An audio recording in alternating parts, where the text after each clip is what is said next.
अच्छा जी, आज का जो टॉपिक है वो है प्रोजेक्ट्स इन अर्ली इयर्स। तो आज हम देखते हैं कि प्रोजेक्ट्स के हवाले से हम क्या बात करते हैं। जैसे अभी मैं अपनी बात को दोबारा रिपीट करूँगी कि जब हम प्रोजेक्ट का वर्ड सुनते हैं तो लगता है कि ये बड़ी क्लासेस के लिए है, जहाँ बच्चे लैब में केमिस्ट्री, बायोलॉजी ये चीज़ें हमारे ज़हन में आती हैं, ये कंप्यूटर के हवाले से हो या 6, 7, 8 में कोई उर्दू का प्रोजेक्ट हो या इंग्लिश का प्रोजेक्ट हो, तो ऐसे प्रोजेक्ट में हम अर्ली इयर्स में हम क्या कर सकते हैं, हम अपना कंट्रीब्यूशन किस तरह से डाल सकते हैं, तो वो हम आज देखेंगे। ये मेरा एक कोटेशन जो मैंने आपके लिए ली है 2, तो ये मुझे काफ़ी लगी कि प्रोजेक्ट वर्क के हवाले से मुझे फ़ील किया कि जो आपके क्लासरूम की जो स्ट्रेंथ है, ताकत है, वो ये है कि बच्चे जो हैं वो खुद मिलकर किसी चीज़ पे काम करें और खुद से जानने की कोशिश करें और वो एक नॉलेज पे रिलाय ना करें जो कि टीचर है। तो टीचर से भी ज़्यादा जो है वो अपने आपस में एक-दूसरे के साथ आइडियाज़ को टेस्ट करें और अपना जो आखिर में प्रोडक्ट निकालते हैं उससे अंडरस्टैंडिंग डेवलप करें,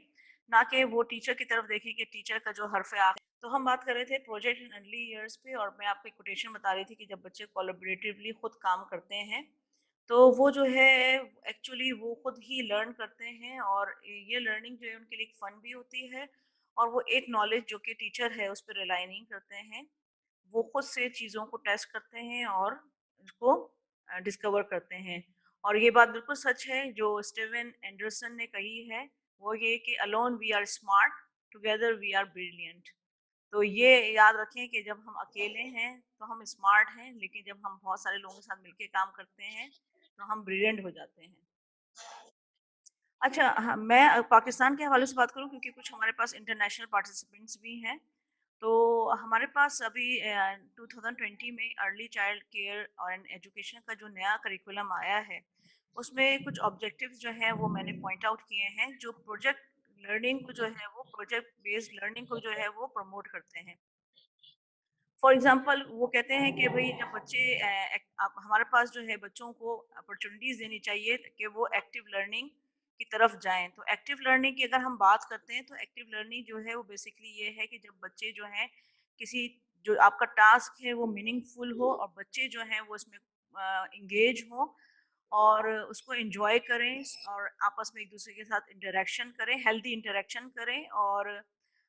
चीज़ों को बेहतर अंदाज में समझ सकें। तो ये एक्टिव लर्निंग है। यहाँ पे जब हम एक्टिव लर्निंग की बात करते हैं, तो इसका मतलब हरगिज़ ये नहीं है कि सिर्फ़ टीचर का टास्क देना ही काफ़ी है, बल्कि टीचर का टास्क जो है वो बहुत मीनिंगफुल होना चाहिए और बच्चे जो हैं वो इसको में फुली एंगेज्ड हों।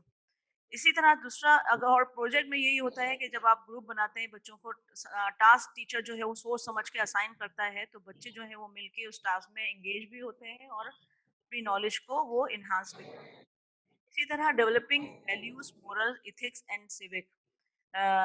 तो इसमें क्या है कि जब आप बच्चे जब ग्रुप में काम कर रहे होते हैं तो वो अपनी वैल्यूज को भी डेवलप कर रहे होते हैं कि जब काम करते हैं तो एक दूसरे के साथ शेयर करना है, एक दूसरे के साथ मिल के काम करना है और अपने आइडियाज को शेयर करना है। अगर हम आइडियाज से डिसएग्री होते हैं तो किस तरह हमने एग्री होना है, किस तरह एक कॉमन कंसेंसस पे आना है। तो ये तमाम चीजें और लाइफ स्किल जो है वो बच्चे जो हैं जब वो कोई काम एक साथ मिलके कर रहे होते हैं तो वो 3 चीज़ें सीख रहे होते हैं। और साथ-साथ बच्चे जो हैं वो टॉलरेंस भी सीख रहे होते हैं क्योंकि बहुत सारी चीज़ों पे अगर फॉर एग्ज़ाम्पल एक बच्चा चाहता है कुछ, दूसरा बच्चा कुछ और चाहता है और जो बेहतर आइडिया है तो बच्चे जो हैं वो अपनी चॉइस को छोड़ के दूसरे की चॉइस पे कॉम्प्रोमाइज़ करते हैं या एक कंसेंसस पे आते हैं और रिस्पेक्ट करते हैं क्योंकि हर कोई जो है वो डाइवर्स बैकग्राउंड लेके अपनी क्लासरूम में आता है, तो जब वो ग्रुप में आते हैं तो हर कोई अपने एक बैकग्राउंड के साथ मौजूद होता है। तो वो इस डाइवर्सिटी की रिस्पेक्ट करना सीखते हैं। इसके साथ-साथ बच्चे क्रिटिकल थिंकिंग भी होती है क्योंकि कुछ टास्क आपके ऐसे हैं जो बच्चे को मज़ीद सोचने पे मजबूर करते हैं कि इसका वे आउट निकालना है, कोई प्रॉब्लम सॉल्विंग है जिसपे बच्चों को डिसीजंस लेने हैं। तो ये तमाम चीज़ें जो हैं वो बच्चे को क्रिटिकल थिंकिंग में भी डेवलप करने में मदद देती हैं। और इस तरह जब हम बच्चों को बच्चों को आप टास्क देते हैं जिसमें उनको इंडिपेंडेंट लर्नर बनाने की कोशिश करते हैं, जिसमें वो खुद अपनी लर्निंग के रिस्पॉन्सिबल होते हैं, तो बच्चे एक्चुअली इक्विप हो रहे होते हैं कि वो एक लॉन्ग लाइफ लर्नर कि अगर उनको किसी भी तरह की प्रॉब्लम्स आती हैं, तो they are equip to deal that kind of problems. फिर इसके बाद है कि डेवलप इंट्रिंसिक मोटिवेशन। ये आप इसमें क्या होता है कि बच्चे जो है जब आपका मीनिंगफुल टास्क होता है, बच्चे एंगेज होते हैं, तो बच्चों में मोटिवेशन का लेवल भी हाई हो जाता है और वो इस टाइप की एक्टिविटीज में बहुत ज्यादा इन्वॉल्व हो जाते हैं। और develop team work and sharing attitude, तो इस तरह से उनका टीम वर्क और शेयरिंग में एटीट्यूड भी डेवलप होता है। तो ये हमारा वन नेशनल करिकुलम जो अभी हमारा 2020 का आया है, तो इसके ये कुछ ऑब्जेक्टिव्स हैं जो टीचर जो है उनका जानना बहुत ज़रूरी है, ताकि जब वो इस टाइप की एक्टिविटीज़ यानी कि प्रोजेक्ट की या ग्रुप की या कोलैबोरेशन वर्क की कोई एक्टिविटीज़ डिज़ाइन करें, तो उनको ज़हन में रहे कि इस टाइप की एक्टिविटीज़ करवाने से हम कौन-कौन से ऑब्जेक्टिव से मीट कर सकते हैं। इस तरह दूसरे लोगों के भी यानी कि जो हमारे पास इंटरनेशनल पार्टिसिपेंट्स हैं, उनका भी यकीनन करिकुलम होगा, तो वो भी अपने करिकुलम को गो थ्रू करें। जी, अब हमें प्रोजेक्ट वर्क के एडवांटेजेस देखने हैं कि एडवांटेजेस क्या-क्या हैं प्रोजेक्ट वर्क के। एक्चुअली ये अगर हम ये करवाते हैं, तो ये बच्चों में क्यूरियोसिटी और हेल्प डेवलप करता है कि वो जानना चाहते हैं मज़ीद, और help them to ask question, और उनको मदद देता है कि वो क्वेश्चन जो है वो पूछें कि ये चीज़ क्या है, और वो इंटरेस्ट लेते हैं बच्चे कि किस तरह से वो अपनी इंटरेस्ट को वो डेवलप करें। और बाज़ दफ़ा क्वेश्चंस पूछते हैं, बाज़ दफ़ा वो अपने एक्सपीरियंसेस शेयर करते हैं। तो जब हम वो कोई काम उनको देते हैं, तो वो उसके बारे में बहुत ज़्यादा इंटरेस्ट लेते हैं। फिर एडवांटेज ये है भी है आपके पास कि वो आपके जो रोज़मर्रा के टॉपिक्स हैं, वो इंटरेस्टेड हो जाते हैं और उनकी नीड्स के मुताबिक हो जाते हैं। और दूसरी बात ये है कि जैसे अभी मॉर्निंग मीटिंग का कोमल ने ज़िक्र किया था, तो ये आपने एवरीडे के टॉपिक जो हैं वो आप मॉर्निंग मीटिंग में लेके आते होंगे, तो बच्चों के लिए वो इंटरेस्टिंग और रेलेवेंट हो जाता है। इसी तरह young childrens learning is energized, यानी आपने देखा होगा कि जब हम कोलैबोरेटिव वर्क करवाते हैं या कोई टास्क असाइन करते हैं और बच्चों को ही उसका जिम्मेदार बनाते हैं, तो वो कितनी इंटरेस्ट के साथ जो है वो काम करते हैं और कितनी एनर्जी के साथ करते हैं। इसी तरह children apply skills and knowledge in their study, और ये तमाम चीज़ें जो आप डेवलप करवा रहे हैं किसी भी प्रोजेक्ट के थ्रू, तो वो जब उनकी स्किल्स और नॉलेज डेवलप होती है, तो वो उनकी स्टडी में भी अप्लाई हो सकती है जब वो अपने सब्जेक्ट नॉलेज की तरफ आते हैं, लाइक लैंग्वेज है, मैथ्स है, न्यूमेरिसी कह लें आप, और इसके अलावा जो दूसरे उनके साइंस के सब्जेक्ट हैं, तो वो अपनी स्किल्स जो उन्होंने सीखी होती है प्रोजेक्ट वर्क के थ्रू, तो वो अपनी नॉलेज और स्किल्स को वहाँ पे वो अप्लाई करते हैं। और आपके जो बच्चे हैं ना, वो एक ट्रेनर के तौर पे वो ट्रेनी हो जाते हैं, यानी कि सीखने वाले हो जाते हैं, जहाँ से वो खुद अपनी नॉलेज जो है वो सर्च करते हैं, नॉलेज को फाइंड आउट करते हैं, और टीचर की मदद के तौर पे, क्योंकि ये छोटे बच्चे हैं तो ये अकेले खुद नहीं कर सकते, और यहाँ पे टीचर का रोल जो है वो बहुत ज़्यादा अहम है। तो बच्चे जो हैं वो एक ट्रेनी यानी कि तौर पे काम करते हैं और अपनी नॉलेज को वो सर्च करते हैं, लेकिन with teacher. They learn about the value of reading, writing numbers with the help of adult around them. और ये चीज़ें जो है अगर आप प्रोजेक्ट वर्क देते हैं, बच्चे कर रहे हैं काम, तो जो भी उनके अराउंड में जो भी एडल्ट है, टीचर है, पेरेंट्स हैं या केयर गिवर है, तो वो इस बारे में सीखते हैं कि जब उनको कोई टास्क दिया जाता है, तो वो value of reading, writing number जाते हैं, नंबर की वैल्यू भी जानते हैं कि देखें ये कितना इंपॉर्टेंट है इन चीज़ों को सीखना, इंफॉर्मेशन को लेना, उसका प्रेजेंट करना, नंबर्स के हवाले से टास्क दिए जाते हैं, अगर मैथ्स के हवाले से है, लैंग्वेज के हवाले से है, तो they learn the value of reading, writing and numbers along with the motivation it provides. और साथ साथ जो है वो मोटिवेशन जो है वो जो दी जा रही होती है बच्चों के कि यू कैन डू इट और ये बहुत इजी है, इस तरह से होगा, तो बच्चे जो है वो मोटिवेटेड होते रहते हैं। इसी तरह क्या होता है कि आपकी जो सब्जेक्ट एरियाज है ना, वो भी आपस में इंटीग्रेट होने लगते हैं, कि फॉर एग्जांपल क्या आप, और जो आपके एरियाज है ना चाइल्ड डेवलपमेंट की जब हम बात करते हैं, तो आपका फिजिकल है, लैंग्वेज है, और आपका सोशल मोरल है,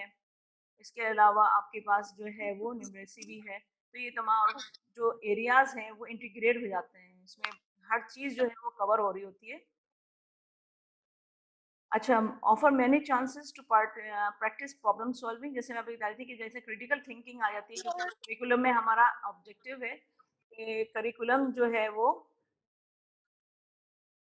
अ,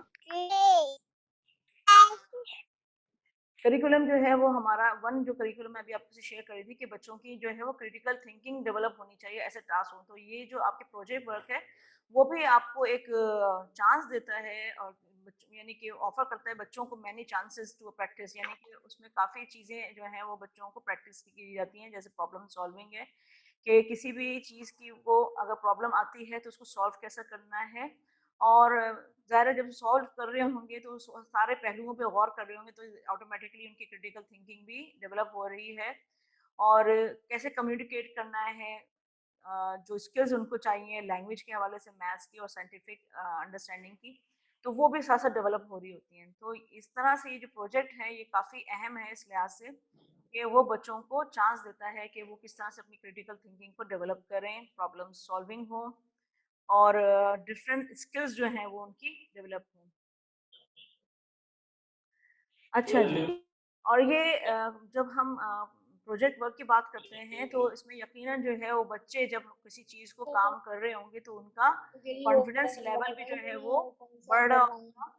और उनमें जो है वो जस्तजू रहेगी कि किस तरह से वो आगे कोशिश करें। अच्छा, अब हम बात करते हैं कि अगर ये हम प्रोजेक्ट करवा रहे हैं, तो वो कौन से स्टेप हमें एज़ अ टीचर हमें पता होना चाहिए कि हम किस तरह से स्टार्ट करें क्लास में अगर हम लेके जाते हैं ये प्रोजेक्ट्स को। तो क्योंकि मैं आपको स्टेप सिखाने के बाद मैं आपको कुछ एग्जांपल्स भी दूँगी हर सब्जेक्ट एरिया के कि हम कौन-कौन से प्रोजेक्ट एज़ एग्जांपल मैं आपको बता रही हूँ और वैरायटी आपके हाथ में है। अच्छा जी, हम अपने प्रोजेक्ट को जब हम क्लास में लेके जाएँगे तो हम सबसे पहले क्या करेंगे कि जैसे अब एक ब्रेनस्टॉर्मिंग होती है कि अगर मैंने कोई टॉपिक लिया है तो मैं उसके हवाले से ब्रेनस्टॉर्मिंग करवाऊँगी ताकि बच्चे जो हैं देखूँगी कि उस बारे में बच्चे क्या-क्या जानते हैं या उनके क्या एक्सपीरियंसेस हैं। और इस तरह से जब वो बच्चे जो हैं ना जब अपने एक्सपीरियंसेस शेयर कर रहे होंगे तो वो उस टॉपिक की तरफ थोड़े से अट्रैक्टिव हो जाए, अटेंशन देने लगेंगे कि कोई इंटरेस्ट की चीज़ आने वाली है और वो उसको करने जाने उनको करने जाना है और इस तरह से उनकी टॉपिक के हवाले से इंटरेस्ट जो है वो बिल्ड होती है। उसके बाद क्या है कि आपने क्या करना है जब आप ब्रेनस्टॉर्मिंग करवा रही हैं ना तो यकीनन आप अपने क्लास के बच्चों को तो जानती हैं कि कौन सा बच्चा किस टाइप का है और क्या किस चीज़ में वो इंटरेस्ट ज़्यादा लेता है। तो जब आप ब्रेनस्टॉर्मिंग करवा रहे हैं तो आप अपने बच्चों के थोड़ा-सा रवैयों पे भी गौर कीजिएगा या उनकी जो शेयरिंग है, आइडियाज़ वो शेयर कर रहे हैं तो उससे पता चलेगा कि वो किन-किन चीज़ों के बारे में इंटरेस्ट रखते हैं, कौन-कौन से इनके पास मिसकंसेप्शन है उस टॉपिक के हवाले से, कौन सी इनकी मालूमात जो है वो नाकाफ़ी है या उनको उनके बारे में बहुत कम पता है या कुछ गैप्स हैं और बच्चे उस टॉपिक के हवाले से कौन-कौन सी वोकैब्युलरी यूज़ कर रहे हैं। तो ये एज़ अ टीचर जो है ना वहाँ पे जब आप ब्रेनस्टॉर्मिंग करवा रही हैं किसी भी टॉपिक के हवाले से, तो आपने ये देखना है कि बच्चों की वोकैब्युलरी क्या है। अच्छा, साथ-साथ टाइम का अगर हम लोग डिस्कनेक्ट हो जाते हैं तो काइंडली इसी लिंक पे आप दोबारा कनेक्ट हो जाइएगा मेरे साथ। तो मैं ये बताना चाह रही थी आपको कि जब आप मैं ब्रेनस्टॉर्मिंग करवा रहे हैं इस टॉपिक के हवाले से, जिस टॉपिक को आप डिस्कवर करने जा रहे हैं, तो आप बच्चों की वोकैब्युलरी भी चेक कर लें, उनकी इंटरेस्ट देख लें, मिसकंसेप्शन या गैप इनकी करंट नॉलेज में देख लें। उसके बाद आपने क्या करना है,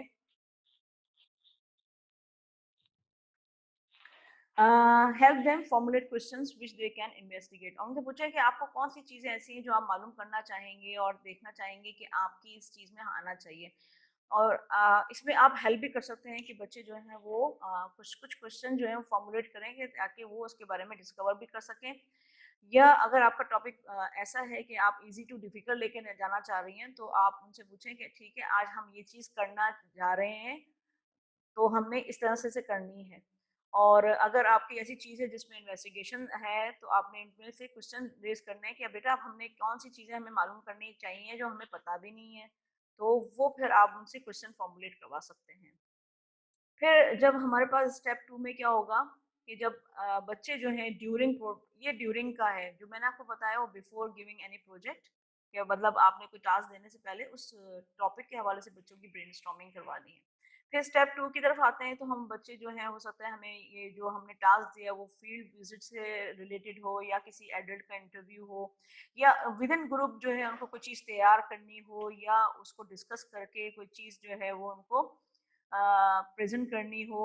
या उसके बारे में कुछ आइडियाज़ शेयर करने हो, तो ये तमाम चीज़ें जो हैं वो ड्यूरिंग द हम प्रोजेक्ट हम उनको करने देंगे। इसके साथ-साथ हम उनको सपोर्ट भी करेंगे बच्चों को, क्योंकि हमारे पास अर्ली ईयर्स के बच्चे हैं। तो अगर मैं आपसे कहूँ कि हमारे पास जो बच्चे आएँगे वो तकरीबन, जो अगर आप मुझसे क्लास पूछेंगे तो हम छोटे लेवल पे बहुत छोटे काम कर सकते हैं, और 1-2 के लेवल पे थोड़ा-सा एक स्टेप जो है डिफ़िकल्टी का हम आगे ले जाएँगे। तो अगर हमारे पास 1-2 के बच्चे हैं तो हम उनको सपोर्ट करेंगे कि वो किस तरह से वो बुक को देखें इन्फॉर्मेशन के लिए, छोटी बुक जो उनकी से रेलेवेंट हो, या इंटरनेट साइट जो बच्चों की हैं, या वीडियोज़ उनसे रिलेटेड हैं, और दूसरे तरीके जो भी हैं देख सकते हैं बच्चों। बच्चों की हमने गाइड करनी है। ऐसा नहीं करना है कि हमने बस प्रोजेक्ट का नाम लिया और बच्चों को छोड़ दिया। तो बच्चों के साथ टीचर्स का जो है वो लाज़मी जो है वो रहेगा। फिर उसके बाद ये है कि वो जो भी नॉलेज वो गैदर करके लाते हैं, चाहे वो बुक से लाते हैं, चाहे वो इंटरनेट से लेते हैं, या किसी अपने बड़े से मालूमात लेते हैं, या अपनी पेरेंट्स से लेते हैं, या टीचर से लेते हैं, वो या अपने क्लासमेट से लेते हैं, तो वो अपनी नई नॉलेज को अपने क्लास के या पेरेंट्स से शेयर कर सकते हैं कि इस बारे में इनको ये मालूमात हुई हैं। अच्छा, जो स्टेप 3 है वो आपका है guides the conclusion of the project, यानी कि अब हमने इसको करना क्या है, प्रोजेक्ट का क्या आया, हमें प्रेज़ेंट करना है, हमें डिस्प्ले करना है, या कोई हमने गैलरी बनाई है उसमें हमें इसको डिस्प्ले करना है, या कोई ख़ास दिन के मौके के लिए हमने ये चीज़ें तैयार करवाई हैं बच्चों से। तो ये जो है बच्चों को बताना है कि किस तरह से बच्चों प्रोजेक्ट को प्रेज़ेंट करना है। अच्छा, उसमें एट द एंड में आपने करना है कि बच्चों की जो रिव्यू देयर अचीवमेंट के, बच्चों से हमने रिव्यू लेना है कि वो अपनी अचीवमेंट्स के हवाले से बता सकें, कुछ अपनी रिव्यू भी कर सकें वो अपनी अचीवमेंट्स को, कि उन्होंने वो कैसे हासिल की हैं,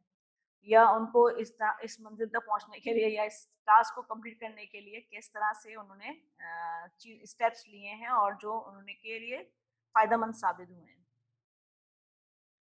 अच्छा, फिर उसमें ये है कि बच्चे जो हैं वो अपना काम पेरेंट्स से भी, या अपने क्लासमेट्स, या अपने टीचर, और फिर उनको दें कि वो किस तरह से, और किस तरह से उन्होंने जो है वो हेल्प दी है प्रोसेस ऑफ इन्वेस्टिगेशन के लिए, कि जब वो मालूमात इकट्ठा कर रहे थे उस प्रोजेक्ट के हवाले से, तो उनको वो शेयर कर सकते हैं अपनी मालूमात, या अपने पेरेंट्स से, या जिन्होंने उनकी मदद की हो इस प्रोसेस में। और असेसमेंट जो है वो टीचर के थ्रू ही होगी, यकीनन टीचर जो देखेगी कि वो थ्रू आउट बच्चों ने क्या सीखा है। और उसके लिए हम एट द एंड ये देखेंगे कि आपके तमाम बच्चे जो हैं, वो उन्होंने बेसिक फैक्ट्स जो हैं वो जो भी आपने टॉपिक लिया है उसकी बेसिक जो इन्फॉर्मेशन है वो तमाम बच्चे जानते हैं। और उसमें से कुछ बच्चे जो हैं वो उन्होंने कुछ different aspect, certain aspect of the topic, such यानी कि कुछ बच्चों ने सीखा होगा कि इनके टास्क में किसी बड़े का क्या रोल रहा, या वो स्टेप्स जो उन्होंने उस टास्क को करने में लिए उनका क्या किरदार रहा, जो मटेरियल उन्होंने बनाने के लिए चीज़ें की, तो वो क्या चीज़ कैसी रही। तो वो हो सकता है कि कुछ बच्चे जो हैं वो प्रोसेसेस में जाएँ और इन चीज़ों को वो बहुत डीप में जाके देखें। तो कुछ बच्चे ऐसे होंगे, सारे बच्चे नहीं होंगे, लेकिन इनमें कुछ बच्चे ऐसे होंगे, दर्जात हर बच्चे के हैं, क्योंकि जैसे कहा जा रहा है ना कि तमाम बच्चों के पास एक बेसिक इन्फॉर्मेशन आ जाएगी उस टॉपिक के बारे में, और उसमें फिर ये होगा कि हर बच्चे का सीखने का अंदाज़ दूसरे बच्चे से बिल्कुल मुख्तलिफ है। और यकीनन जो सीखने का अमल है ना, वो भी हर बच्चे का वेरी करता है। सारे बच्चे एक साथ नहीं सीखते हैं, कुछ बच्चे अपने पेस के हिसाब से सीखते हैं। तो उसमें से कुछ बच्चे ऐसे होंगे जिन्होंने प्रोसेस पे ज़्यादा फ़ोकस किया होगा, और कुछ ऐसे बच्चे भी होंगे जिनका हम समझते हैं, जैसे मैंने एक इंडिविजुअल प्लान बनाया है बच्चे का, कि इस बच्चे का कॉन्फिडेंस बिल्डअप करना है मुझे। तो हो सकता है कि कुछ बच्चे जो हैं वो अपने-अपने इंडिविजुअल जो लर्निंग गोल्स होंगे उनको अचीव कर लिया होगा। जैसे मैंने आपको कॉन्फिडेंस का बताया, या कोई और ऐसी जो उनकी स्ट्रेंथ डेवलप हुई होगी जो उनको रिक्वायर्ड होगी और वो नहीं कर पाते होंगे। और कुछ बच्चे जो होते हैं क्लास में मिक्स नहीं होते या ग्रुप में काम नहीं करते, तो हो सकता है कि वो उन्होंने अचीव कर लिया होगा किस तरह से ग्रुप में काम करते हैं। तो मैं आपको बताना चाह रही थी कि प्रोजेक्ट में ये नहीं होगा कि तमाम बच्चे जो हैं वो एक ही दरवाजे से निकलेंगे। तमाम बच्चे जो हैं वो एक दरवाजे से नहीं निकलेंगे, यानी कि लर्निंग के हवाले से। तो हर एक की लर्निंग जो है वो दूसरे की लर्निंग से वेरी करेगी। तो आप ये मत समझ के जाइएगा कि मैंने ये प्रोजेक्ट करवा दिया तो तमाम बच्चे जो हैं, जो मैंने 100% जो ऑब्जेक्टिव्स हैं वो अचीव करेंगे। कुछ 100% से थोड़ा-सा नीचे करेंगे, कुछ उससे नीचे, कुछ उससे नीचे। लेकिन ये होगा कि एज अ टीचर हमें पता होना चाहिए कि वेरिएशंस होंगी लर्निंग में, क्योंकि हर बच्चा दूसरे बच्चे से मुख्तलिफ है और हर बच्चे का लर्निंग का जो पेस है वो एक दूसरे बच्चे से मुख्तलिफ है। अच्छा जी, अब हम थोड़ा-सा अच्छा, मेरे को जो लगता है कि बीच में हमारे पास इंटरप्शन होगी।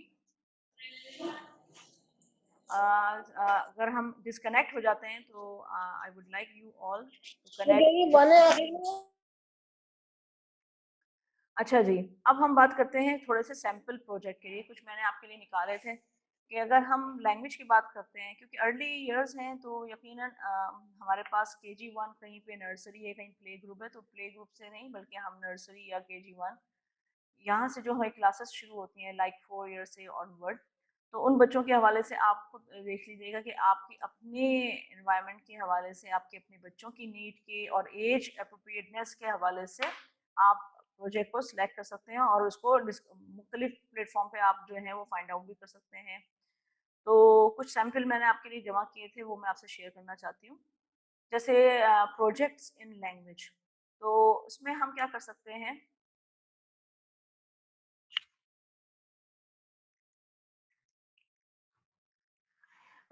इसमें हमारे पास है कि वर्ड पिक्चर बैंक प्रोजेक्ट। उसमें ये होता है कि या तो आप वर्ड बैंक भी बना सकते हैं प्रोजेक्ट,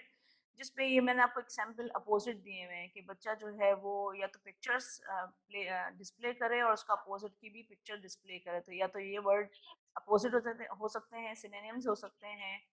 और कुछ अगर आपको लगता है वोकैबुलरी है या नाउन है,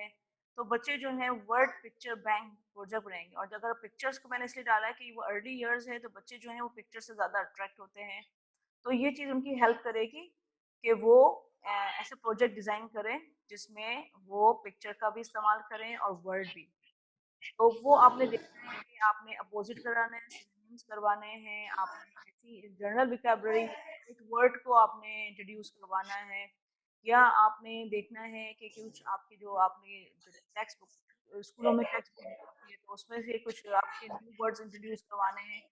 तो उस टाइप के आपके टॉपिक रहते हैं, लेकिन ये इंटरेस्टिंग है कि अपोजिट इस बहाने इनको याद हो जाते हैं, सिनोनिम्स हैं आपके पास और साइड वर्ड्स हैं, तो इस टाइप की चीज़ें भी आप कर सकते हैं।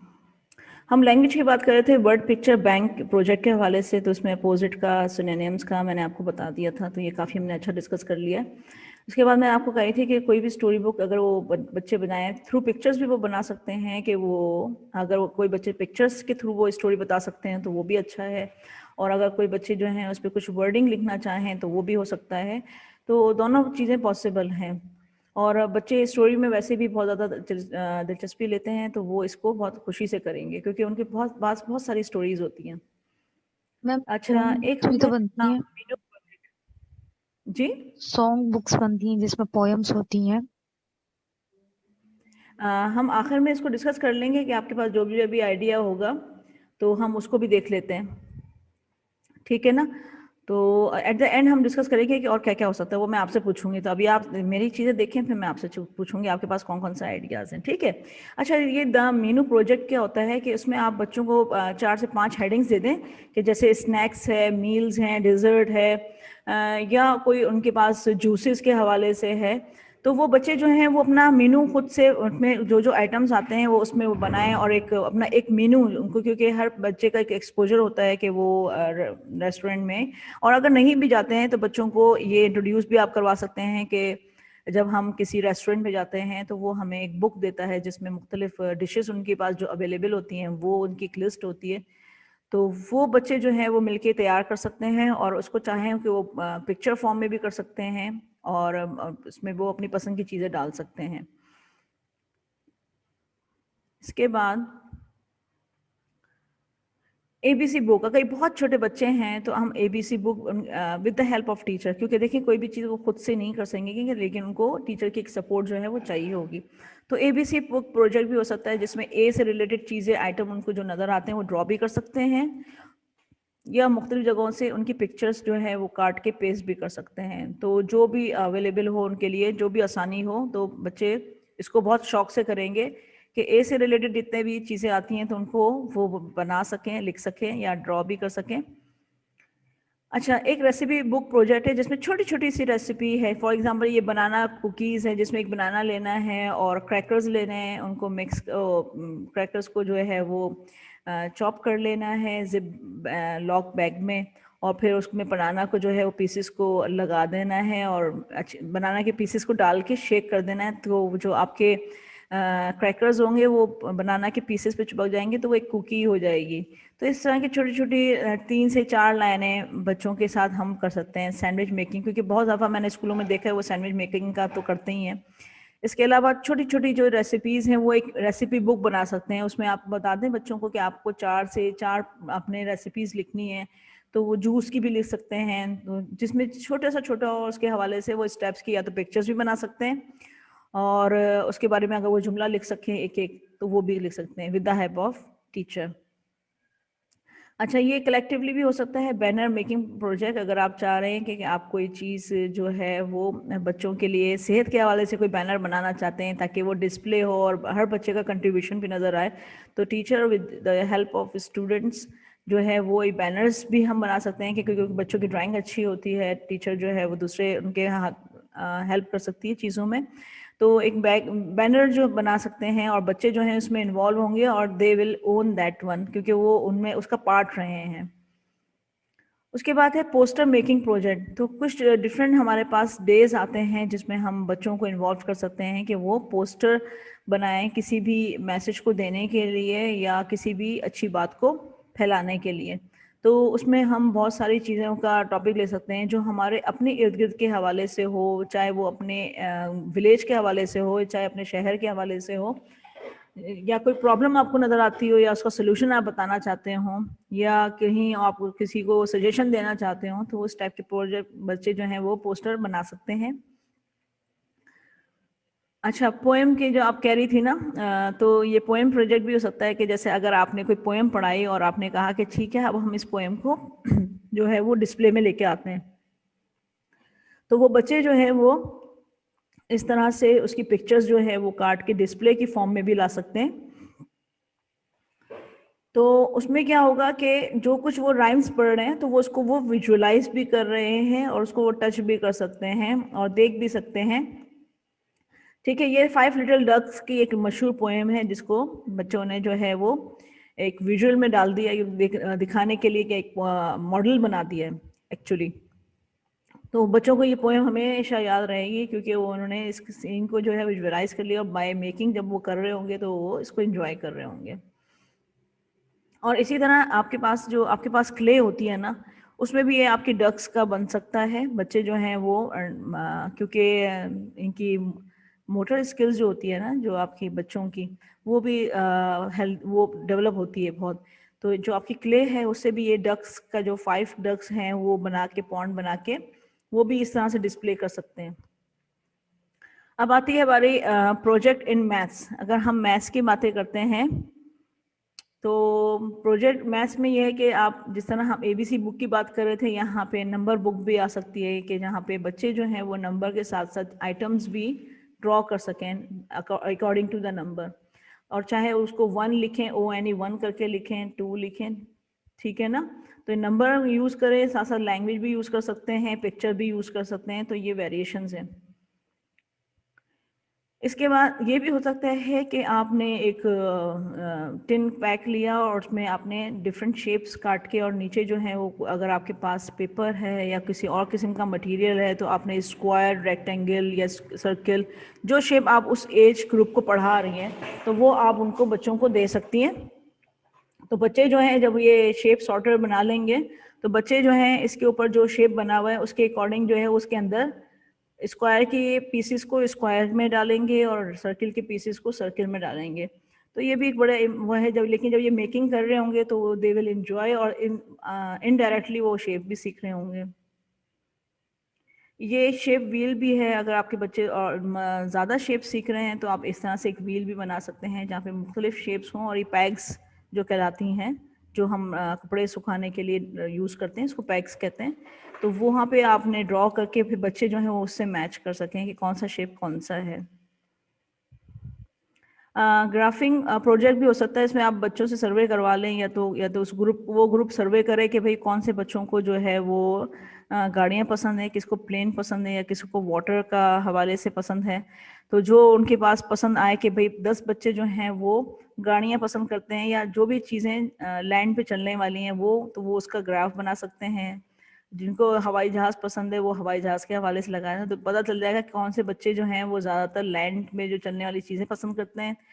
और कितने बच्चे जो हैं वो स्काई पे है, और जो यानी कि मीन्स ऑफ ट्रांसपोर्टेशन के लिए आप इसको यूज़ कर सकते हैं ग्राफिक के थ्रू। इसी तरह ये डिफरेंट कलर्स के हवाले से ग्राफ बनाया जा सकता है।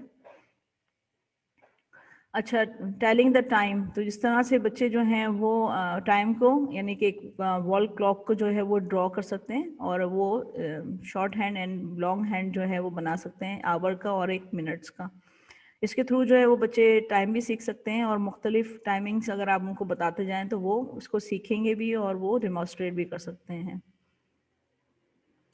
अच्छा, होममेड एयर फ्रेशनर प्रोजेक्ट, ये बड़े मज़े का है। इसमें आपने छोटे बच्चे जो हैं वो देखें सर्किल में जो हैं वो उन्होंने अपनी जितनी भी काउंटिंग सीखी है वो उसके नंबर लगा के, अब जब इसको गोल गोल घुमाएंगे तो ये एक एयर फ्रेशनर का काम देगा। तो ये एक लिटिल सा प्रोजेक्ट है, तो बच्चे इसको रिफाइन कर सकते हैं कि जब किस तरह से ये मूव करेगा। हालांकि वो 1 2 3 4 5 उन्होंने सीखा हुआ है नंबरिंग का के हवाले से, तो ये बहुत छोटे बच्चों के साथ भी आप कर सकते हैं। अच्छा, ये मेजरमेंट प्रोजेक्ट है कि आपने एक स्लिप लगा दी और बच्चे जो हैं वो बारी बारी आके बच्चे एक दूसरे को मेजर करें कि कौन जो है वो कितने साइज़ का है। मेजरिंग टेप से वो नाप भी सकते हैं, और सेकंड ये भी है कि इसमें ये भी पता चलेगा हु इज़ द टॉलेस्ट और who is the smallest in the class. तो मैथ्स की जो टर्मिनोलॉजी है मेजरमेंट के हवाले से वो भी उनको पता चल जाएगी। साइंस के हवाले से, साइंस हमेशा से बच्चों के लिए बड़े इंटरेस्टिंग रहा है ना। तो इसमें है कि आप बच्चों को ये भी दे देते हैं कि 3 4 या 5 6 किस्म के आइटम्स आप दे दें और बच्चों से पूछें कि विल इट डिज़ोल्व। तो बच्चे जो हैं वो बारी बारी हर चीज़ का एक्सपेरिमेंट करें, और फिर at the end they can tell us that what can be dissolved और what can not be dissolved. इसके साथ ही फ्लोट एंड सिंक प्रोजेक्ट भी है ना। तो उसमें क्या होता है कि आपने मुख्तलिफ आइटम्स दिए और बच्चे जो हैं वो एक्सपेरिमेंट करें कि कौन सी चीज़ें जो हैं वो सिंक कर रही हैं और कौन सी फ्लोट कर रही हैं। तो ये इस तरह उसमें भी वो एट द एंड बता सकते हैं। प्लांट अ गार्डन प्रोजेक्ट, उसमें फिर आपको हो सकता है कि अगर आपके स्कूल में के एरिया में कोई जगह है, या अगर जगह नहीं है तो आपने कुछ गमले आपने स्पेसिफिक उस ग्रुप को दे दिए, और गार्डनिंग के हवाले से उनको बताया कि कोई बीज आपने दिया और वो ग्रो किया, और वो इस तरह से उसकी लुक आफ्टर करनी है, कब पानी देना है, और एट द एंड जब उनका पौधा निकलेगा तो वो they can describe that project. अच्छा, ये बटरफ्लाई फीडर है, क्योंकि बटरफ्लाई का जिक्र है तो ज़ाहिर है बटरफ्लाई जो है फ्लावर्स पे ही जाती है, तो उस तरह से बच्चे को पता चलेगा कि जो बटरफ्लाई है वो फ्लावर जो है उनके पास जाती है। साइंटिफिक है क्योंकि जब वो लगाएंगे तो इस तरह से, और ये मेरा ख़ास है आउटसाइड हम ज़्यादा अच्छा यूज़ कर सकते हैं, क्योंकि अगर हम इनसाइड करेंगे तो प्रॉबेबली जो है वो बटरफ्लाई वहाँ तक रीच ना कर पाए। स्वीट एंड सार प्रोजेक्ट जो है उसमें ये है कि बहुत सारी चीज़ें मीठी और जो है खट्टी, वो बच्चे जो हैं वो आइडेंटिफाई करेंगे कि विच इज़ सार और विच इज़ स्वीट। और साइंस में ये देख लें कि मैग्नेट की अगर हम बात करते हैं तो बहुत सारे आइटम आप बच्चों को दे सकते हैं, और फिर बच्चे जो हैं उसको खुद क्लासिफाई कर लेंगे कि कौन सी चीज़ जो है वो मैग्नेट में अट्रैक्ट हो रही है और कौन सी चीज़ मैग्नेट में अट्रैक्ट नहीं हो रही है, और इसकी वजह क्या हो सकती है। तो ये बच्चे जो हैं वो थिंकिंग प्रोसेस में बच्चों को इन्वॉल्व करेगा। इसी तरह आपने देखा होगा, हम सब ने शायद ये एक्सपेरिमेंट भी किया हुआ है कि मुख्तलिफ कलर्स अगर पानी में मिला दिए जाएं और फ्लावर्स का जो है वो ग्रो जब वो कर रहे होते हैं तो वो उस शक्ल का हो जाता है जिस कलर का पानी होता है। तो ये बच्चों के लिए बड़ा अमेजिंग होगा, और वो हो सकता है इसकी रीज़न भी बता सकें कि ये ऐसे कलर चेंज कैसे हुआ, और वो कलर जो उन्होंने पानी में मिलाया है उस जैसा क्यों हुआ है। और सॉलिड एंड लिक्विड के वो डिफरेंशिएट कर सकें बिटवीन सॉलिड एंड लिक्विड। तो ये तमाम जो प्रोजेक्ट मैं आपको बता रही हूँ ये आपको अपने एज, बच्चों की एज के और उनकी नीड के मुताबिक आपने डिवाइड करना है कि कौन सा आपका किंडरगार्टन में जाएगा, कौन सा 1 क्लास में और कौन सा 2 क्लास में जाएगा। इसी तरह प्रोजेक्ट्स इन आर्ट, तो जैसे मैंने आपको कहा था ना कि बटरफ्लाई का फीडर है, तो इस तरह बर्ड्स का फीडर भी बना सकते हैं। तो आप इसमें लो कॉस्ट और नो कॉस्ट मटेरियल भी आप मिला सकते हैं, और कुछ आपके पास चीज़ें होंगी तो वो रिसाइकिल भी हो जाएंगी, तो बच्चों को पता होगा कि कौन कौन सी चीज़ों को हम बर्ड फीडर में चेंज कर सकते हैं। और ये बच्चों में एक थोड़ा सा काइंडनेस भी डेवलप होगी इसके थ्रू, कि हमने दूसरों का भी ख्याल करना है जो हमारे सराउंडिंग में है। अच्छा, ये भी बड़ा मज़े का है, स्पेशल यकीनन आप लोग भी करवाते ही होंगे, तो इसमें स्पेशल ओकेजन कार्ड्स वगैरह भी आप लोग ऐड कर सकते हैं। तो उसमें भी आप प्रोजेक्ट दे सकते हैं कि अगर कोई मदर डे आ रहा है या फादर डे, आजकल तो ये होते हैं, या ईद का है या कोई और त्यौहार है, तो वो आप उसके लिए आप बच्चों को टास्क दे सकते हैं कि वो कार्ड्स तैयार करें। और ये जो है वो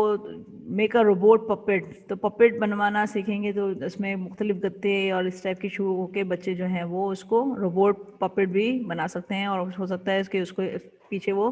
कुछ डायलॉग्स या कुछ लैंग्वेज यूज़ करके उसको डिस्क्राइब भी कर सकें।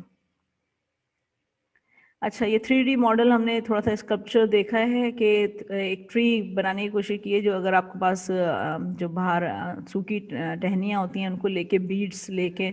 जो है वो हम 3D मॉडल बच्चों, और क्ले हमने ले लिए है ताकि वो सेटिंग के लिए, कि ताकि वो स्टैंड कर सकें उस पर। तो ये 3D मॉडल भी बन सकता है। तो ये एक आर्ट का है, और बच्चे यकीनन बहुत इंटरेस्ट लेंगे और फिर अपने घरों में बनाएंगे और डिस्प्ले रखेंगे, तो एक खूबसूरती में भी इजाफा होगा। ये भी बड़े इंटरेस्टिंग है कि जब हमारे पास लीव्स होते हैं डिफरेंट शेप्स, तो कि how can we make a person from that leaves. तो ये लीव्स का प्रोजेक्ट भी आप बता सकते हैं, बच्चे डिफरेंट किस्म के लीव्स जमा करें और उसका पर्सन बनाएं और उसको डिफाइन भी कर सकते हैं। अच्छा, ये देखिए क्ले आपके पास होती है ना जब हम लोग कहते हैं, तो ये एक मॉडल ये भी बन सकता है कि ये देखें आपने टर्टल्स बना दिया और उस पर कलरिंग वगैरह कर दी, और जो नीचे का बेस है कोई चार्ट वार्ट पे आपने उसको प्रेजेंट करवा दिया कलर के थ्रू, कलर डिफरेंट करके पानी का और ग्रीनरी का, और ये आपने क्ले से बना के मॉडल बच्चों के साथ कलर किया, तो बच्चे बहुत इंटरेस्ट लेंगे इस चीज़ में। और ये पेपर बैग जो हमारे पास अमूमन हम छोटी मोटी चीज़ों के लिए चीज़ें ख़रीदते हैं, ये हमारे पास अवेलेबल होते हैं, तो हम इससे जेली फ़िश का भी प्रोजेक्ट ले सकते हैं कि बच्चे जो हैं वो जेली फ़िश जो है वो बनाएं। तो ये भी एक इंटरेस्टिंग है। और प्ले डो से जो है वो हम डिफरेंट बना, ये एलियन भी हम बना सकते हैं, कुछ भी, यानी कि प्ले डो से आपके पास बहुत सारी वैरायटी हो सकती है कि किस तरह के हम वो काम कर सकते हैं। अच्छा, जब हम इन तमाम सब्जेक्ट्स को देख रहे हैं तो आईसीटी भी, जब मैंने पिछला सेशन लिया था तो आईसीटी के हवाले से लिया था, तो मैंने कुछ चीज़ें वापस आप लोगों को रिमाइंड करने के लिए डाली हैं कि आईसीटी में हम क्या कर सकते हैं। तो बच्चे क्या होता है कि बच्चे अपना एक वीडियो खुद बनाएं, क्योंकि आजकल बच्चे गैजेट्स को यूज़ करना अच्छी तरह जानते हैं। अपना एक वीडियो बनाएं और अपने आप को बताएं कि मेरा नाम ये है, मैं इस क्लास में पढ़ती हूँ, मेरे स्कूल का नाम ये है। तो बच्चे थोड़ा सा इस तरीके से अपना कॉन्फिडेंस बिल्डअप करेंगे कि वो, और अपने आप को देखेंगे कि वो जब ये तमाम चीज़ें कह रहे होते हैं तो वो कैसे लग रहे होते हैं। इसी तरह अपनी राइम्स जो है या पोम है जो है वो उसको रिकॉर्ड करें और उसको क्लास में भी शेयर कर सकते हैं, या स्कूल में अगर टीचर उनकी हेल्प करती है रिकॉर्ड करने में और फिर उनको सुनाए तो they will like it. Make video of a place and describe it. अब उनको मुख्तलिफ जगह स्कूल की, या उनको कहा जा सकता है कि घर में आप किसी भी जगह को आपने चूज़ करना है और उसके बारे में डिस्क्राइब करना है। For example, this is my living room, in it there is a 2 window 1 door. तो बच्चे इस तरह छोटे छोटे जुमले से वो उसको डिस्क्राइब कर सकते हैं। अच्छा, perform on a story on a rhyme and film it. उनसे कहना है कि आपने कोई स्टोरी पे परफॉर्म करना है इन अ क्लास, और क्या कोई राइम अगर वो कोरस में पढ़ रहे हैं तो उसकी हम वीडियो बनाएं, और फिर टीचर को चाहिए कि जब वो वीडियो बनाएं तो वो सब मिलके एक साथ देखें। Take interview of an adult and film it. उनसे कह देंगे कि अपनी अम्मी का इंटरव्यू लें कि वो सारा दिन में क्या क्या करती हैं, और उसको वो उसकी वो वीडियो बनाएं। तो उससे क्या होगा कि बच्चे जो हैं वो कॉन्फिडेंस उनका बिल्ड होगा कि किस तरह से वो जो है इंटरव्यू लेते हैं। उनको बता दें, उनको गाइड कर दें कि इंटरव्यू में आपने 3 या 4 क्वेश्चन पूछना है और आपने अपनी वीडियो बनानी है।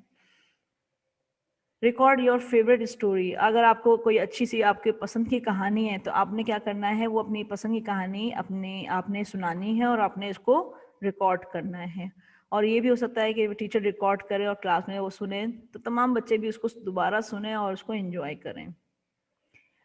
अच्छा, यहाँ पे सबसे अहम बात आती है कि टीचर के जो प्रोजेक्ट तो बहुत सारी चीज़ें हैं और आप तो मुझसे भी ज़्यादा डिस्कवर कर लेंगे। तो उसमें अब टीचर का रोल क्या है? टीचर जो है वो एक इम्पॉर्टेंट रोल प्ले करता है, तो जब हम बच्चों को काम दे रहे हैं तो हमें क्या करना चाहिए? तो आपने क्या करना है कि आपने बच्चों के साथ बहुत रिस्पॉन्सिव रोल प्ले करना है, तो उनके इंटरेस्ट की तमाम चीज़ों को कोऑर्डिनेट करना है और उनके जो आपने ग्रुप्स बनाए हैं उनको सपोर्ट करना है। और ग्रुप में भी कुछ बच्चों की अगर इंडिविजुअल इंक्वायरीज़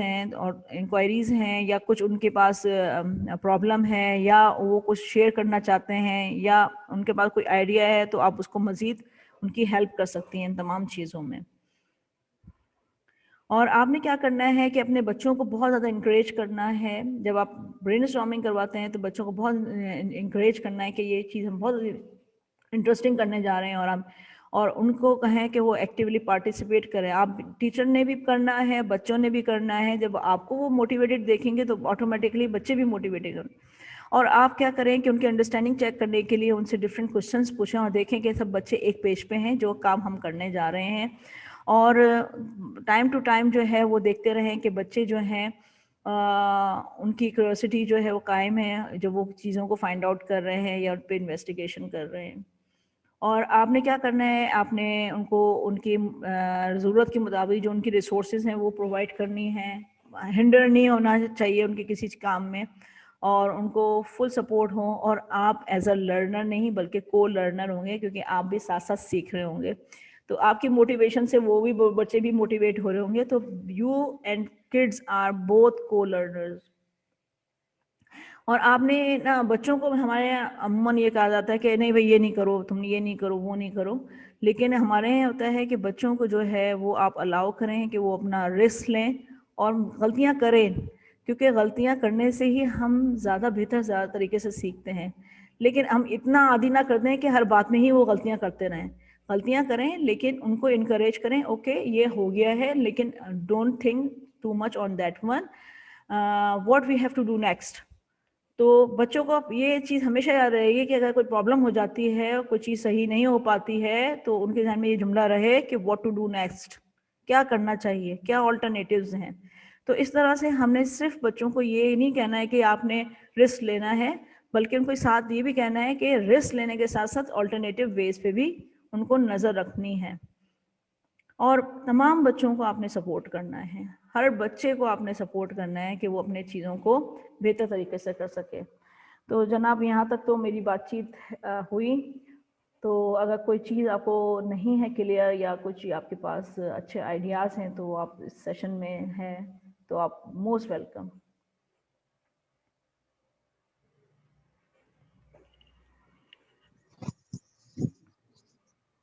मैम जो आपने पपेट्स का बताया तो उसमें बहुत डिफरेंट किस्म के पपेट्स बन सकते हैं, जैसे सॉक्स वगैरह से, बिल्कुल। स्टफ से। जी जी। और एक और आपने बताया कि लीव्स का, उससे सिर्फ पर्सन नहीं हम एनिमल्स भी बना सकते हैं और भी बहुत सारी चीजें बन सकती हैं। Very good very good. अच्छा देखें, मैंने आपसे जब शुरू में ये कहा था कि ये सैंपल हैं और आप इससे ज़्यादा आगे जा सकते हैं। तो यकीनन यस। आपके पास आइडियाज़ आए ना, तो ये चीज़ आपके पास रिफ्लेक्ट हो रही है। इसके अलावा और इन एक चैट बॉक्स में आया हुआ है आईफोन, इन्होंने मेंशन किया हुआ है, खैर नाम मेंशन नहीं किया हुआ है, कि आप देखिएगा साथ में चैट बॉक्स, वो कहते हैं कि हम अंडर प्रिविलेज्ड एरिया में काम करते हैं। तो ये जो आपने डिफरेंट प्रोजेक्ट्स में आपने रिसोर्सेज जो यूज़ किए हुए हैं, वो कहते हैं कि वो अवेलेबल नहीं होंगे। तो so how can they do such things with for children? अच्छा चैट देखें, बॉक्स में आया है। अगर आप मुझे कहते हैं कि आपके पास रिसोर्सेज नहीं हैं तो यकीनन वाली रिसोर्सेज नहीं होंगी जो आप चाह रहे होंगे कि वही फैंसी हों, यानी कि आपके पास चार्ट्स हों, ये तमाम चीज़ें हों। लेकिन आप उसका ऑल्टरनेट तो सोच सकते हैं ना कि हम, अगर हमारे पास ये चीज़ अवेलेबल नहीं है, फॉर एग्ज़ाम्पल मैंने आपको लैंग्वेज के हवाले से अगर आपको कहा है कि बुक तैयार करें, तो ज़रूरी नहीं है कि आपने किसी बहुत ही खूबसूरत कार्ड शीट पे तैयार करना है। जो आपके पास बच्चों की कॉपियाँ अवेलेबल हैं, उनमें से कुछ पेज निकाल के आप उनमें से बच्चों को करवा सकते हैं। तो उसके लिए हमें कोई बड़ी साइंस की ज़रूरत नहीं है। लाइक अगर आप कहते हैं कि आपके पास जो है वो पोस्टर बनाने के लिए कोई चीज़ नहीं है, तो मुझे लगता है कि पोस्टर बनाने के लिए आपने क्या करना है कि कोई अखबार भी ले सकते हैं और किसी मोटे मार्कर से आपको उसमें ड्रॉ कर सकते हैं जो कि विजिबल हो जाए। तो और पोस्टर डजंट मीन कि एक बहुत बड़ा पोस्टर हो, आप कोई चीज़ ऐसे लगा के कोई बड़ी पेज पे जो रजिस्टर का पेज हो, मतलब ये देखें कि आपके सराउंडिंग में क्या मौजूद है। तो उन अवेलेबल रिसोर्सेज को करें, क्योंकि हमने तो उन जगहों पे भी पढ़ाया है जहाँ सिर्फ ब्लैक बोर्ड और चौक था, लेकिन बोर्ड को किस तरह इफेक्टिवली यूज़ करना है तो ये एक टीचर का वो है। तो जो अवेलेबल रिसोर्सेज हैं, देखें आपके पास अखबार मौजूद है, अखबार की 10 आर्ट एंड क्राफ्ट की हज़ारों एक्टिविटीज़ मौजूद हैं, तो आप अगर आप सर्च करें तो वो भी देखिएगा। और देखिए मोबाइल के पास आपके पास यकीनन अवेलेबल होगा, आप जिस तरह अभी नेट आप यूज़ कर रहे हैं तो नेट भी होगा। तो आइडियाज़ आपने लेने हैं, लेकिन आपके कॉन्टेक्स्ट में क्या क्या चीज़ अवेलेबल है आपको उसके मुताबिक उसको चेंज करना है, एज इट इज़ नहीं लेना है। ठीक है ना? Right. Noreen, जी I जी would like to add over here, मैं यस बोल रही हूँ कि जो आप लीफ मैन का प्रोजेक्ट बताया है, लीव्स तो हर जगह अवेलेबल है, that's no excuse, you can get leaves anywhere in remote areas और व्हाटएवर। और जो एक और प्रोजेक्ट आपने बताया था of play dough is something जो आप घर पे बना सकते हैं, और ये बनता है मैदा, फिटकरी एंड तेल से। You can cook it at home, एक पूरा आटा बना सकते हैं, और ये play dough of different colours भी मिल जाएंगे आपको, कलर्स डाल के आप बना सकते हैं, so you can make play dough at home also. हाँ, thank you very much Jennifer.